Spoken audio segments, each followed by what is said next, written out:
let's park the positivity just for a couple of minutes. We will come back onto it. Only a Robo podcast with if we have to be positive. No, but there's always something, isn't there?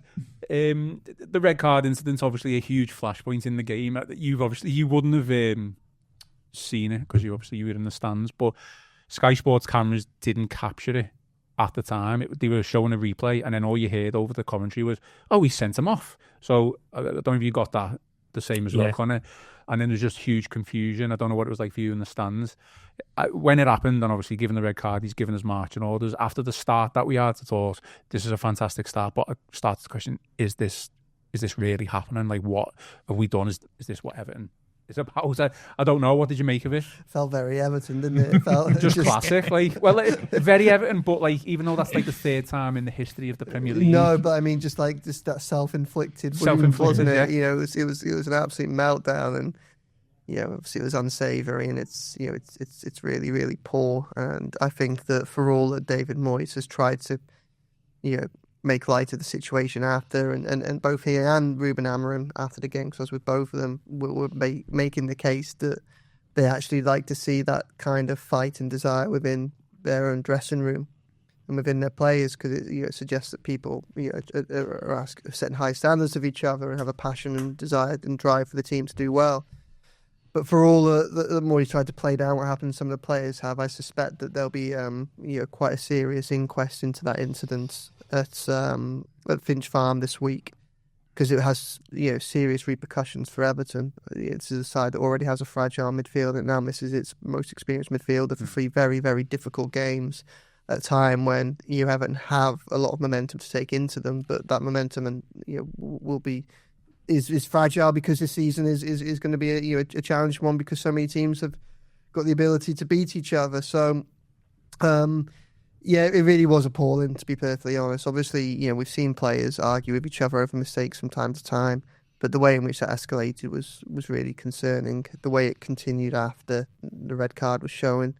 For all we can probably have a debate about whether or not it should have been a red card, but once the red card, one, those players have put themselves in that situation, and two, once the decision's been made, obviously you could see that Idrissa Gueye was very, very upset after, and again didn't show himself in a good light. Now he's come out and apologised on the final whistle, so he's nipped it in the bud, and I think that, combined with the win and combined with the manager playing it down a little bit, has probably turned this into something that most of us will laugh at and forget about and move on, and something that can be moved on quite quickly from. But I think that that probably there does need to be a few serious discussions at Finch Farm to try and work out what the undercurrents there were, because you always got the impression that wasn't something that was just a heat of the moment thing, the way it escalated so quickly. Do you think Moyes' comments are different if we lose the game? Because to be fair, Amorim's comments were similar to Moyes', and he lost the game.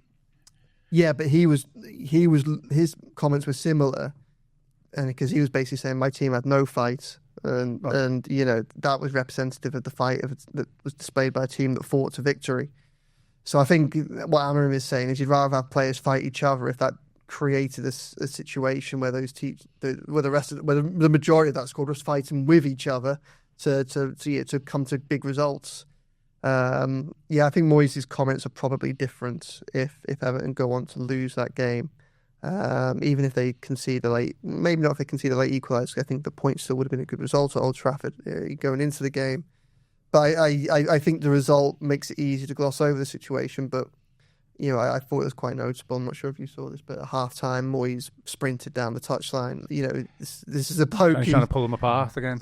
Well, obviously not. But because Idrissa Gueye's already in the dressing room, isn't he? And but he clearly had concerns that there was a situation that he might need to get on top of in that dressing room. And what I wonder is, like I asked, Idrissa Gueye's apology came on the final whistle. It came at the end of the game, not at half time. It sounds like they didn't focus too much on it at half time. My understanding is I think Keane and Gueye were kept separate at the time in the dressing rooms. But I think that I think it probably helped Everton that Seamus Coleman was already in there or around the scene. The fact that the club captain was probably there and able to be around Idrissa Gueye for that half an hour until half time and probably potentially diffuse the situation. I don't know I didn't see if he came out to join the backroom staff in the dugout later on in the first half after he came off, but I didn't see that. So it may well be that he was in there at the time, and again, it's a calming presence, and that's probably one of the big reasons. Not for obviously no one predicted an issue like this, but Moyes knowing he's got a figure that's trusted by him and trusted by the dressing room that can help in situations like that is a big reason why he wanted him around this season. I was going to say, I did wonder last night a little bit what Seamus Coleman must have thought, and obviously he's obviously gone off injured, sat there, and then a couple of minutes later, Idrissa Gueye joined him in the dressing room, and he goes, "What are you doing?" And he's like, "I've just slapped Michael Keane." Like, you wonder what Seamus Coleman to be sat there thinking, "You've done what?" Like, it's again, it's very Everton, isn't it? The club captain sat there and he's joined by his teammate who's being sent off because he just slapped his teammate. It's all very Everton, but I agree with Joe. I think there's two things for me for this. I think Joe's right in the sense of how it blew up so quick. It was a little bit worrying because it wasn't like. I didn't think it was that bad. They obviously didn't, it creates the chance and stuff like that. But it just seemed to be like a bit of a breakdown in communication, not on the same wavelength. It didn't seem like, anything drastic, but the way it blew up so quick and the way Idrissa Gueye lost his head so quick, I thought was... You wouldn't expect it from him. It's like the one player on the pitch would say he wouldn't do that. But was a little bit like, I was certainly taken back by that. I was a bit, couldn't really believe what I was seeing. But on the flip side, I don't think any Everton fan can moan at Idrissa Gueye again, because I think we've spent so long saying that there's not enough fight in the team, there's not enough passion, that they just roll over, they don't care. When it goes the other way, you can't then moan. I know you're trying to try and find a happy medium, but I think you can moan when it gets that bad. That's what worried me more, though, is how much he blew up. But I think you can't be too harsh on Idrissa Gueye. The biggest thing for me as well, when it all happened, was that, I know he say, but it was because it was him as well, because he's being so important, especially away from home, of that sitting in front of the back four, picking up second balls, getting around the pitch. It's been so, so he's been so important that I felt like, Everton were losing a big cog in the wheel of what's been successful in terms of on the road performances. But it was, let's face it was just embarrassing, wasn't it? It was just totally embarrassing. And yeah, I mean, the way David Moyes did sprint down the tunnel, you do wonder if he was a little bit like, I'm going to get in there first, and nothing's going to happen.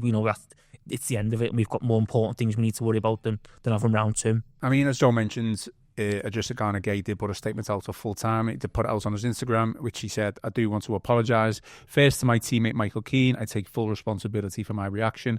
I also apologise to my teammates, the staff, the fans and the club. What happened does not reflect who I am or the values I stand for. Emotions can run high, but nothing justifies such behaviour. I'll make sure it never happens again." And I think that's fair enough. You put it to bed.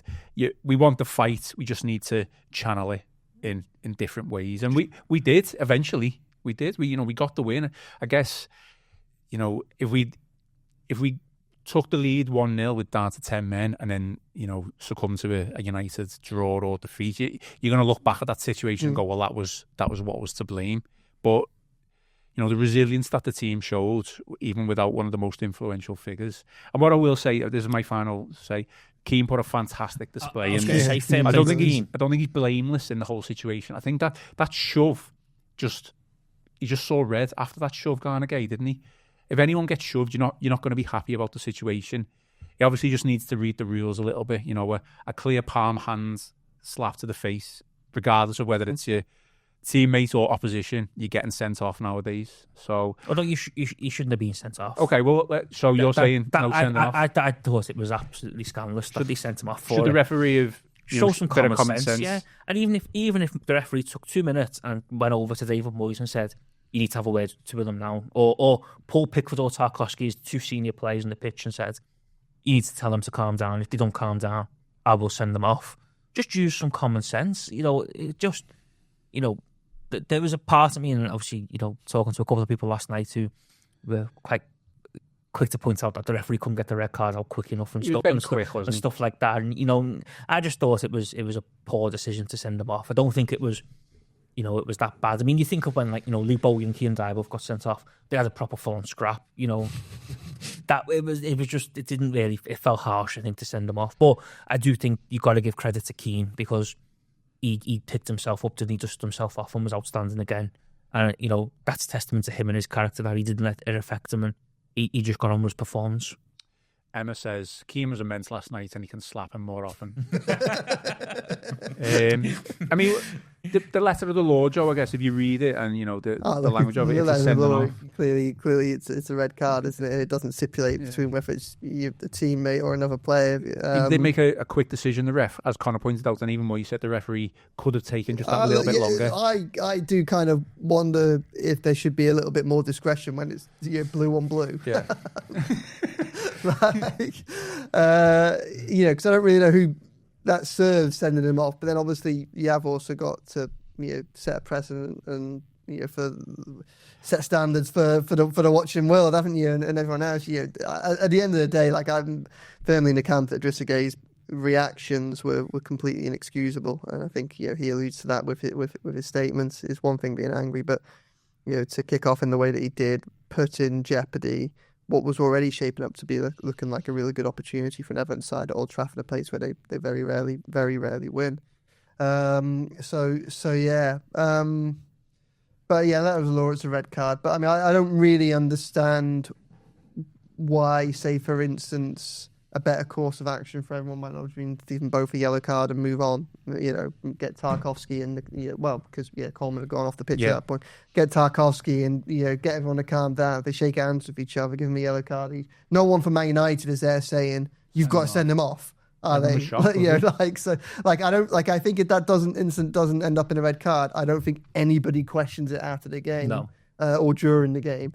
But like, yeah, the letters of the law are it's a red card, and Idrissa Gueye has put himself in that position where he can be sent off. And, you know, when you add those two together with the red card, VAR is not going to overturn it because it's not a clear and obvious error. And it can't, because the letter of the law doesn't allow it to, does it? You know, it's not. So the consequences are, you know, Everton playing for 80 minutes with 10 men and missing one of their most important players for 3 very, very challenging games. Just to be controversial, do I speculate whether, if it was the other way around, would the referee have sent off a United player? We'll never know.